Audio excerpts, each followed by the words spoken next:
Mr. Marston. How are you? Good, Miss McFarland. How are you? I'm well.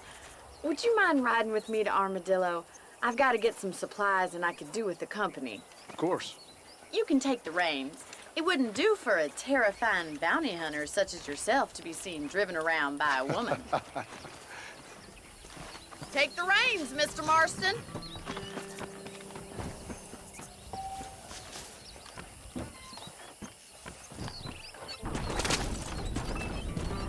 You're looking much better, considering you were almost buzzard food a couple days ago. I have you to thank for that, miss. So do tell me, have you needlessly risked your life since we last spoke? No, miss, I have not. Well, that's a relief. Perhaps there's hope for you yet. I wouldn't bet on it. Oh, there's always hope, Mr. Marston.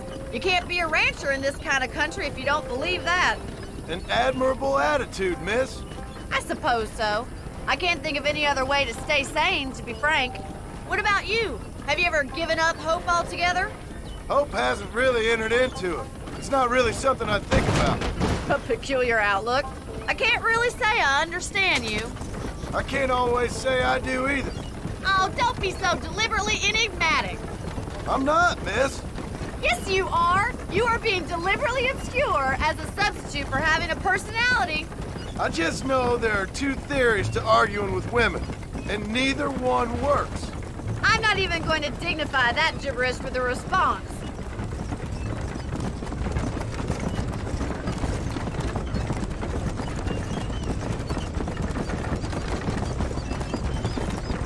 I think it's kind of funny I found you dying on the side of the road and now you're driving me into town. You have a strange sense of humor. Well, you must admit, it's an unusual start to a friendship. I didn't realize we were friends, Miss McFarland. Oh, please. Now who's being funny? Listen, I know that business with Williamson is your business, but I don't know. You've been good to us, and I don't think you're a bad man. A little stupid, perhaps, but not rotten. I just worry about you gallivanting around these parts like you're some kind of deranged bounty hunter. Like Paul always says, don't go waking snakes.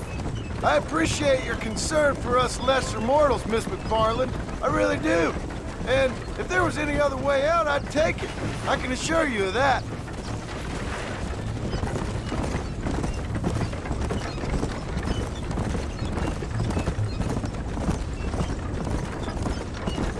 You never did tell me where you live.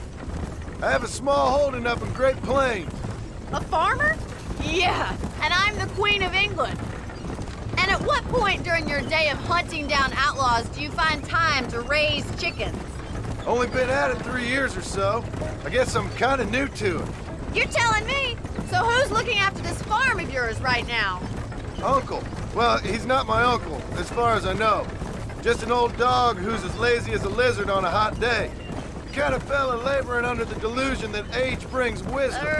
Sounds like the perfect person to leave in charge of your entire livelihood. We go way back, and I didn't have a lot of choice. I'd be getting back there if I was you. That's what I'm trying to do, miss.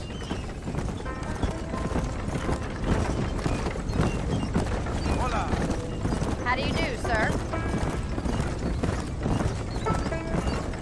How well do you know New Austin? I don't. We talked about coming down here many times, but never made it. Who's we? Me and the folks I used to work with. Yeah, New Austin. The last real outlaw country, where the old ways still hold true.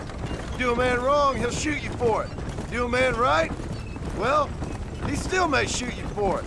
But at least you have an idea of what's right and what's wrong there. Dear, oh dear, Mr. Marston. What dreadful novel did you get that romanticized drivel out of? Those days are long gone, if they were ever here at all. According to Paul, those days were just people shooting each other because they lost at cards. We'll be lucky if our ranch survives another 5 years. Businessmen are the new cowboys.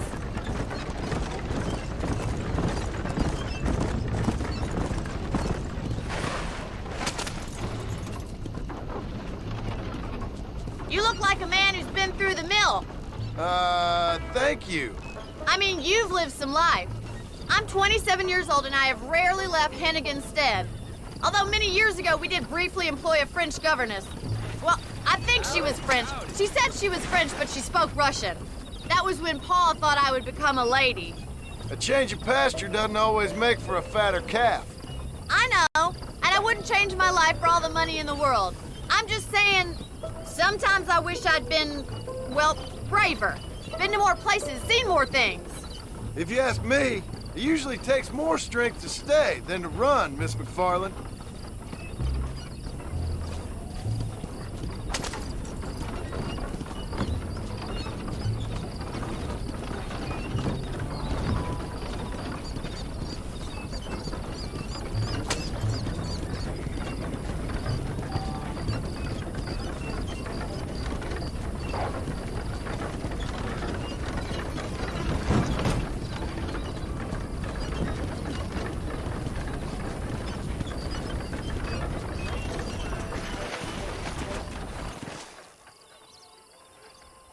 So this is Armadillo. Manhattan it is not, but it does okay for us.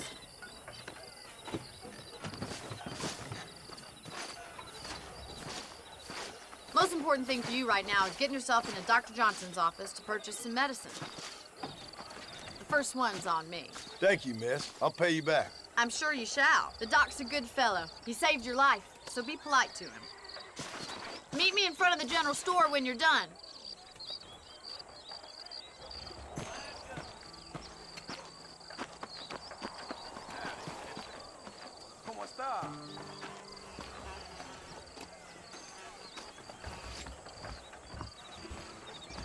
Not feeling ill, I hope. Need some laudanum?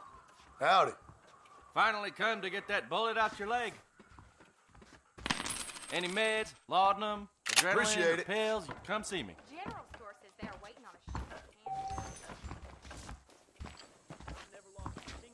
Hello there. My apologies, sir.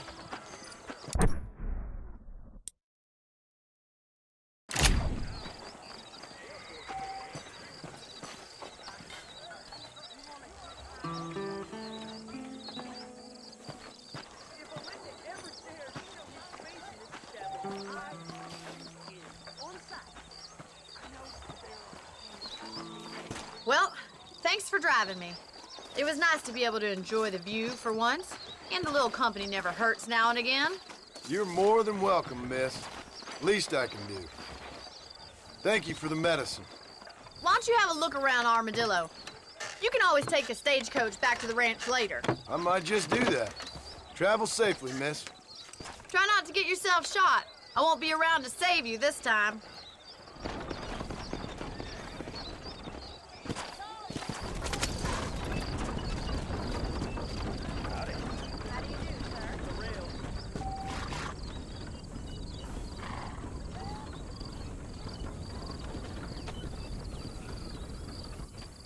How do you do?